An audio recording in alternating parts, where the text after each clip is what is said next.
Hey, what's going on, guys? Back with this little clip here. There's not much going on because everybody's stuck at home, coronavirus.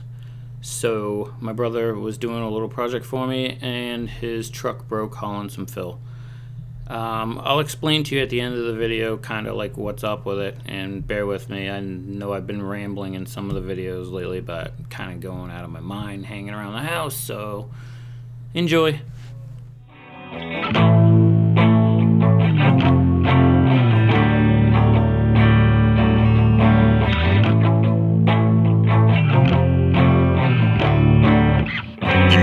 Productions.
Alright, the whole reason why we're doing this is my brother was hauling a load of fill for me,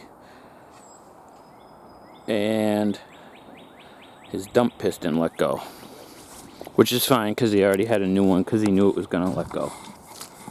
So he just had to go pick it up. So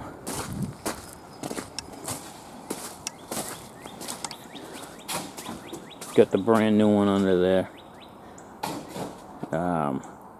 I just put it under there with the forks on the skid steer just to get it out of the weather.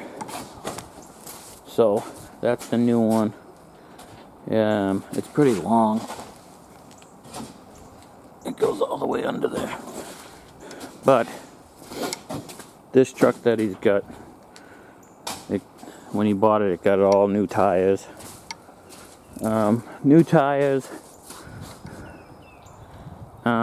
All new kingpins, the tag axles, the steering axle is all rebuilt, everything, brand new transmission.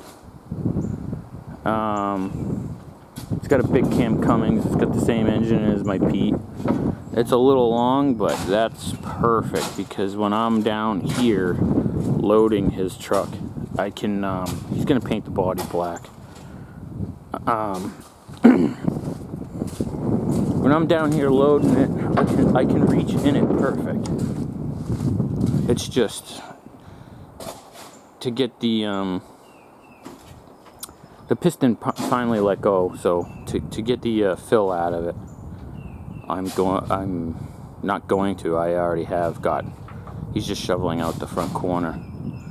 But it was easier to reach all the way in there just to go up on the pile and reach through. But that load had some rocks in it.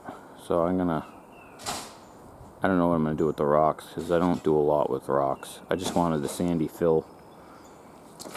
So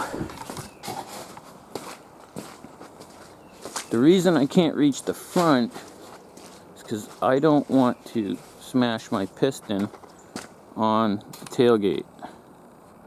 See how close I am? That's about as close as I'm getting.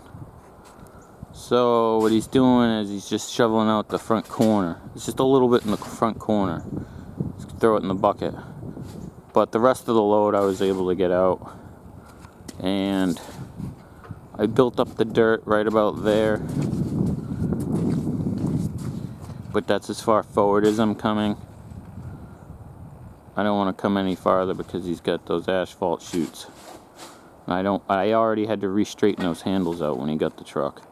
Because the guy who had it before bent them all, but his you can see right through there, his brake lights are right, where's my finger,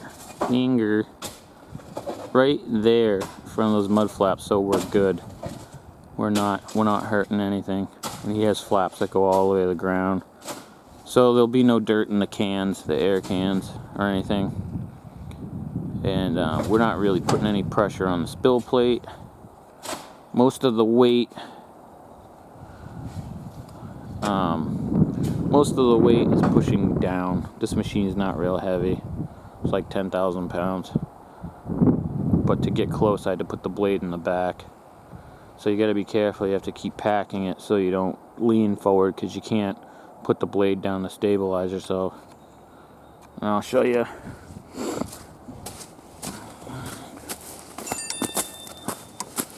Take a walk up the pile. It rained out last night, but this is all sand, so that's as far as I can reach without, like I said, without hitting the piston. You know, because we don't want to damage one thing to fix another. So yeah, it rained out last night, so it's got a little bit of a mess. It will dump, it just wouldn't lift the full load. It was leaking. But, like I said, he had pre-planned ahead, talked to the people and everything. He knew he was going to have to replace it, so it's not a big deal. We already did it once, actually. When he bought the truck, they gave him a spare piston. So, that wasn't in the greatest of shape. So what he did was he took that, when we took the one that wasn't working out, because that one wasn't working when he bought the truck. You know, that was part of the deal. You know, he worked out a deal because there was a couple issues. But that's what you do when you find something that you think you can fix. You tell him, knock off this much money and I'll fix it myself. So we took the other piston out, and we put the newer one in, which was still kind of leaking. And he took the one we took out, he took it to a place to have it rebuilt. And they ended up just switching to a newer style one instead of rebuilding it. And while they were doing that, he knew that this one wasn't gonna last, so it was all kind of like pre-planned, so it's not a big deal. And we already know how to take it out because we already did it once, so this time should be a breeze. Anyways, that's it for this one. See you guys later.